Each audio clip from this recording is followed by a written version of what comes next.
Ce soir, dans notre séquence ping-pong, je reçois Eric Nolot. Il va répondre à une critique Patrick Ödlin, écrivain et musicien, à propos de son ouvrage Parquet Roman, qui est édité chez Jean-Claude Gazevitch. Eric Nolot, bonsoir. Bonsoir, monsieur Piccoli. Alors ce soir, grâce à vous, nous allons tout savoir sur Graham Parker. C'est le but. Voilà, le Parquet Roman, c'est vous, un fan absolu. Hardcore. Hardcore. Mais en lisant ce livre, il y a une chose qu'on apprend au premier, qui est la chose la plus extraordinaire de tout le livre. C'est que Yves Calvi est un fan de Graham Parker, un fan de rock. Surtout qu'il m'a initié. Oui, qui est initié. En Parquet Romani, on était copains de lycée. Saint-Cloud. À Saint-Cloud, absolument. Et après les cours, on se livrait à une activité qui nous passionnait bien plus. On allait chez lui, on écoutait des disques. Et un jour de 77, il l'a mis, c'est encore le temps du vinyle, souvenez-vous jeunes gens, et il a posé son saphir sur un vinyle de Graham Parker, et la première chanson, c'était une chanson qui s'appelait New York Shuffle, et ça a été le début de ma Parquet Romani, et je n'en suis jamais sorti. Voilà, mais quand même, vous devez aussi à Yves Calvi d'avoir fait des études de lettres. Oui, absolument. Il m'a orienté 2 fois décisivement, une fois vers Parker et une fois où je zonais un peu. Il m'a dit, toi, je crois, ouais. Nanterre. Ouais, ta place, c'est Nanterre en lettres. Ouais. Et je suis passé immédiatement de la cancritude à l'excellence. Et j'ai beaucoup aimé la cancritude, mais j'ai préféré l'excellence. Ouais, c'est un chemin que certains font avec bonheur, c'est vrai. C'est un chemin.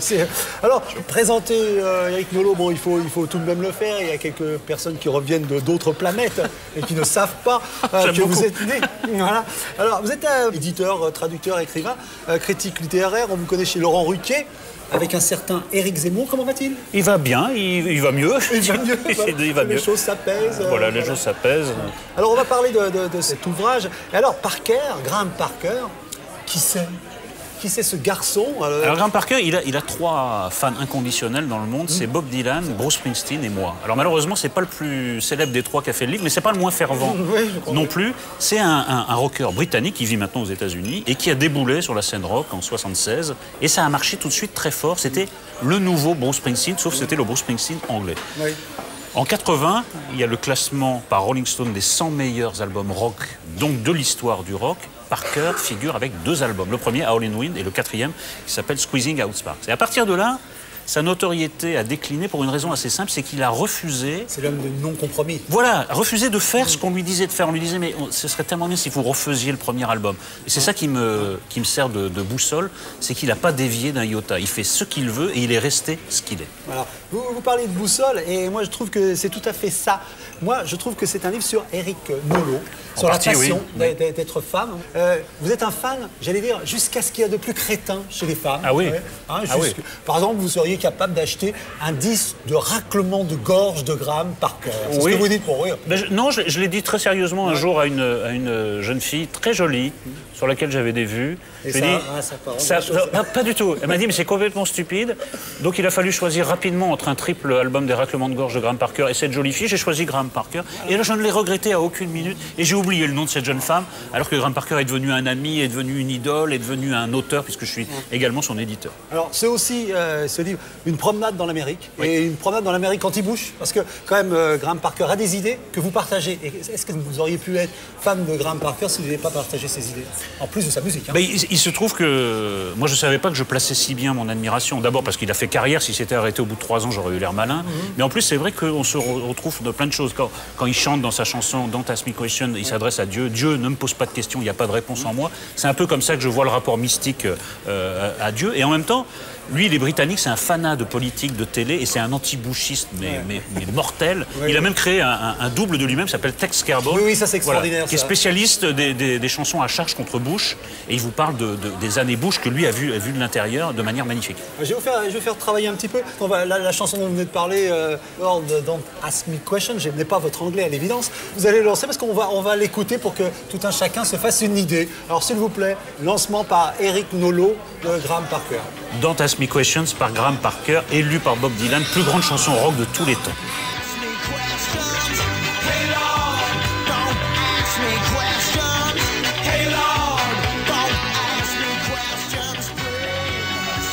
Alors on va écouter Patrick Ödlin qui réagit à ce livre Parquet Roman chez Jean-Claude Gazevitch. Je lance. C'est un livre sur Graham Parker, donc célèbre rocker pré-punk.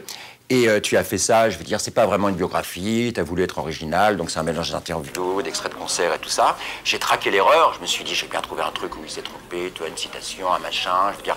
Mais non, c'est vrai que le choix de la... Alors, c'est Patrick Hölderlin, donc c'est-à-dire l'incarnation du dandysme rock, grand critique, ancien musicien, il a un peu décroché, mais il doit lui rester des guitares dans un coin. Mais alors, c'est l'anti-Graham Parker, parce que Parker, c'est l'anti-dandysme. Il y a une chanson qui s'appelle Nation of Shopkeepers, une nation de boutiquiers, c'est comme ça que Napoléon appelait les Anglais. Et il dit, tu peux te moquer de mes fringues, tu peux te moquer de ma coupe de cheveux, moi je suis pas à la mode, je suis blablabla. Blablabla. Et Parker, il s'est toujours foutu du look, de la carrière, du gimmick, et ça explique un peu comment dire que la postérité n'ait pas été aussi généreuse avec lui qu'avec d'autres. Il n'a pas du tout soigné le look. Ouais. Donc, excellent choix. Et puis, surtout, je veux dire que je pourrais même m'arrêter là, parce que voir son livre chroniqué par Hölderlin, quoi qu'il dise par la suite, c'est déjà une fin en soi. Mais on continue quand même.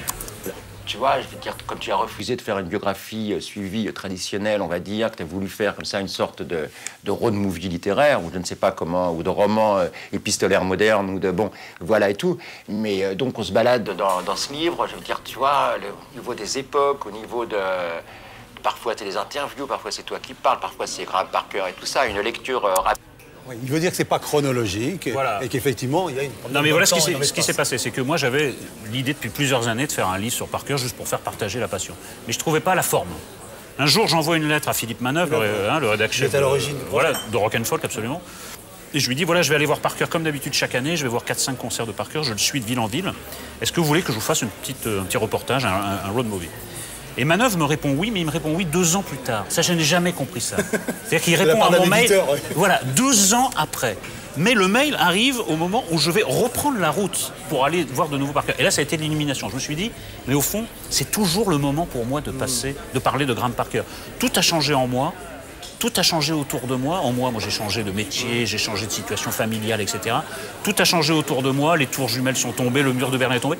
Qu'est-ce qui reste fixe? C'est qu'il ne se passe pas un seul jour sans que je chantonne, ce que je vous prierai de ne pas me demander de faire, parce que c'était assez terrible, ou que j'écoute une chanson de Graham Parker. Du coup, je me suis dit, désordre chronologique par fragments, voilà, une vie en désordre, et le seul ordre de cette vie, c'est la passion pour un artiste, à savoir Graham Parker. Rapide. N'est pas forcément facile et aisé, quoi. Ce que je pourrais dire peut-être sur ton livre, Eric, quand même, c'est que si on ne connaît pas Graham Parker, si on ne connaît pas, je veux dire, le contexte, tout ça, on n'apprend pas grand-chose sans savoir le reste. C'est vraiment un livre, oui, pour initier les gens qui savent de... Alors, sur le côté littéraire, moi, si j'ai une ambition, j'en avais 2, c'est de faire connaître évidemment Parker, mais c'est surtout de faire un objet littéraire. Absolument. Donc, effectivement, le côté littéraire, c'est pas sujet, verbe, complément, c'est un peu chiadé dans la forme, je l'espère, et un peu chiadé dans l'écriture. Maintenant, moi, je ne m'adresse pas aux initiés. Moi... Ah non, moi, c'est ce que je trouve. Hein. Je l'ai dit d'abord dès le début, c'est le journal d'une passion, le rapport à l'adolescence, et puis en creux, une biographie d'Éric Nolot. Moi, j'atteins mon but, et certains lecteurs me font part de cette expérience. Si après avoir lu le livre, on se précipite sur grahamparker.net, qui est son site, qui est vachement bien fait, ou qu'on cherche un disque de Graham Parker ou à écouter une de ses chansons. Donc moi, au contraire, je m'adresse alors aux initiés. Je suppose qu'il y a des Parkeromanes qui vont faire leur coming out, mais moi, je m'adresse plutôt à des gens qui ne connaîtraient pas Graham Parker. De quoi tu parles. Et d'ailleurs, le choix de Graham Parker, qui en dit beaucoup sur ton âge, est un peu curieux, mais je t'accorde cette passion, parce que Graham Parker, c'est pas n'importe qui, même si personnellement, je suis plus impressionné par Elvis Costello, quoi. Mais c'est vraiment quelqu'un qui est totalement oublié aujourd'hui, parce que c'était une sorte de précurseur du punk rock, de ce qu'on appelait le pub rock et tout ça, quoi. Et même s'il avait un talent, un savoir-faire, je veux dire, il était plus proche de Bruce Springsteen, de Dylan... Que du Clash, des Pistoles ou de toutes ces choses-là qui allaient... Alors, c'est très juste ce qu'il dit, bon, il s'y connaît, Hölderlin, en rock, hein. Donc effectivement, Costello, etc. Mais c'est plus convenu, Costello, non? Mais moi, j'étais un grand fan de Costello, mais tellement de zigzags commerciaux. C'est-à-dire, Costello, à un moment, il se prend pour un chanteur de country, il se prend pour un chanteur d'opéra, il se prend pour un chanteur de jazz. À un moment, il se prend à nouveau pour un chanteur de rock, c'est bien le moins. Moi, je me suis perdu. Je loupais jamais un concert de Costello. Je peux même pas vous dire quel est son dernier album. Parker... il n'a jamais dévié de la ligne. C'est toujours fidèle à lui-même, à sa musique, à ses racines. Aretha Franklin, les Stones, Otis Redding, Van Morrison. C'est pas cette pureté-là qui est le plus grand attrait pour vous de Parker? C'est-à-dire qu'il a disparu. C'est vrai que maintenant, il y a un petit carré de fans. Mais par exemple, son avant-dernier album, Dantel Columbus, il se trouve, qui date d'il y a 3 ans, il se trouve que c'est un de ses meilleurs albums. Et c'est même un des meilleurs albums que j'ai écouté, moi, de l'histoire du rock. Mais c'est pas un peu artificiel d'avoir choisi des chansons de Graham Parker que personne ne connaît? Parce qu'en fait, personne ne connaît Graham Parker, à part les gens dans mon genre qui ont écouté son premier album. Alors moi, rien que d'entendre aussi souvent Graham Parker dans une émission littéraire, en plus dit par Eudlin, moi ça me ravit. Non, Eudlin fait référence à la dernière partie du livre, où je dis à Parker, je choisis une chanson sur chacun de tes albums, tu me dis ce que ça t'évoque, comment c'est né, tu me racontes ce que tu veux. Mais il y a des pépites, il y a une... Est-ce que je peux donner la mienne, c'est-à-dire dans un des textes dans lequel, et on peut être aujourd'hui surpris, il explique comment on ne peut pas employer le terme nègre. Oui, c'est une chanson qui chantait dans le temps, et c'est vrai qu'il chantait... ils ne laisseront jamais un noir et un nègre entrer à la Maison Blanche. Pourquoi, justement, pensez-vous que c'est appelé la Maison Blanche? Et donc arrive Obama, je peux dire que Graham Parker ne doit pas voter aux États-Unis, mais c'est un fervent supporter d'Obama. Et sa conclusion, c'est est-ce que ce n'est pas merveilleux que je ne puisse plus chanter cette chanson, que ça soit devenu obsolète? Et ça aussi, c'est le temps qui passe. Voilà, il y a des choses qui ne s'altèrent pas, il reste fidèle à ses convictions, et en même temps, il prend en compte le temps qui passe. Il y a des... il était même en avance. C'est une magnifique chanson qui n'existe que live. Il n'y a pas de version studio. L'album 1975, si je ne m'abuse. Si j'ai une question de base, voilà, tu travailles pour la télévision comme chacun sait, et en même temps, tu veux bien montrer au monde entier, je veux dire que tu es de la côté de la littérature, que le rock, ça te connaît. Une des premières fois qu'on s'est vu, tu m'as dit « Ah, mais le Clash, wow, vive le punk rock et tout ça ». Est-ce que tu crois qu'on peut être underground et overground, qu'on peut être... C'est-à-dire, ce qui est complètement déséquilibré, c'est que moi, je fais de la télé depuis 5 ans. Effectivement, je suis beaucoup plus connu pour ça que pour mes livres ou pour ma passion pour Parker. Mais 90% de ma vie, c'est le punk, c'est le rock, c'est la littérature. Donc, je suis à la fois, en effet, underground et overground. Alors, je ne m'explique pas comment j'ai pu me retrouver à la télé où objectivement, je n'ai rien à foutre. C'est sûr que un fan de Parker, un fan de Proust, un fan de ce qu'on voudra, chroniquer les bouquins de Vier-Joncourt, c'est vrai que c'est un peu étrange, ou les chansons de Francis Lalanne, c'est un peu étrange. Mais la vie a voulu comme ça. Moi, je me suis laissé porter au gré des circonstances, mais fondamentalement, je suis un fan de Graham Parker. C'est ça qui me... Mais sinon, peut-être que ce livre n'aurait pas existé, si vous n'avez pas eu ces 5 années de télévision. Maintenant, peut-être qu'un éditeur ne serait pas intéressé à Graham Parker. C'est sûr que ça a dû aider, quand même. ça a dû aider. Et j'ai bien fait de rater les occasions des années précédentes où j'avais déjà cette idée, parce que bizarrement, les éditeurs sont beaucoup plus réceptifs. Comme quoi, ça voilà. Over. Absolument. Ça a quand même des avantages. Ouais. Du côté de des deux côtés de la barrière, y a-t-il une barrière? Est-ce que tu, en faisant ça, tu ne cherches pas une sorte, comme par le fait d'écrire à Rock and Folk d'ailleurs, cherches une justification de ce côté-là, parce que tu as un peu honte de faire de la télévision. Non, j'ai pas honte de faire de la télévision. Ce qu'on voit de soi à la télévision, c'est rien, parce que ce qu'on est vraiment, c'est ce qu'on était à 16 ans. En tout cas, ça marche pour moi. Et ce que je suis à 49 ans à la télé, c'est une image de moi, mais assez éloignée, même si je reste fidèle à moi-même, un peu éloigné de ce noyau infracassable, disait André Breton. Mon noyau infracassable, c'est la passion pour Parker et la passion pour la littérature. Voilà, j'espère les avoir rassemblés là. Oui, non, assumé. On parlait au début de cette autobiographie un peu parkerisée, voilà, avec Éric Nolot.